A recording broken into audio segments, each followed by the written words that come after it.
The land that never has been yet, and yet must be the land where every man is free, the land of his mind, the poor man's, the Indians, the Negroes, me who made America. Sure, you can call me any ugly name you choose, but the steel of freedom does not stain from those who live like leeches on the people's lives. We must take back our dream again. Oh yes, I say it plain, America has never been America to me, but I swear this, oh, America shall be. That's 1935, that's in New York. And the point of all of this, my brothers and sisters, as I come to this conservatory, is we need a song now. We need a sermon now. Think about what we see happen. 2024, we had an election that put us in a nightmare ever since. And here's what happened. 90 million people who could have voted didn't vote. I'm going to say a few things now. If you cuss, it's all right. I'll pray. The reason that the Congress is where it is now and in the hands is only 7,000 votes. 90 million people didn't vote, but the margin of victory that put Johnson as the speaker rather than Hakeem Jeffries is 7,000 votes. We talk about this election.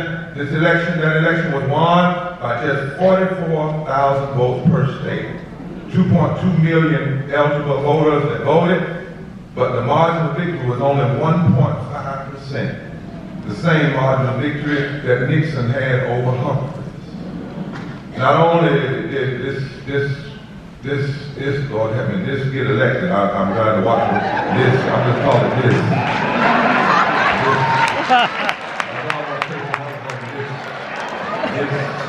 Get elected.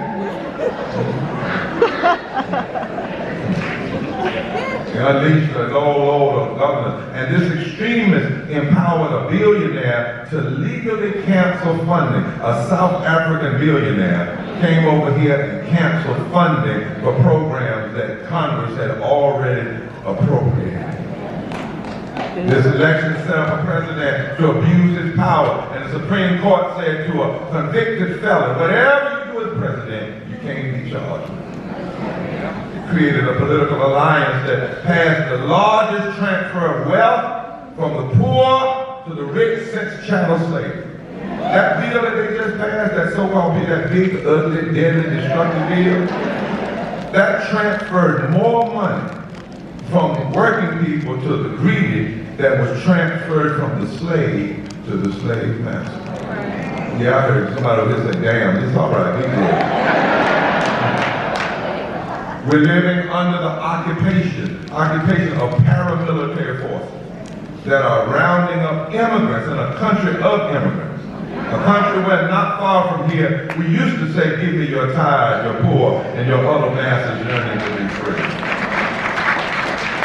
And these same forces will terrorize anybody who claims that they are against what is happening. We find ourselves right now facing technocratic feudalism. That's when the techie boys think they're the only ones that ought to have anything to say. They're smarter than everybody, they know more than everybody, and we ought to just turn the nation over to them. Well, hell no.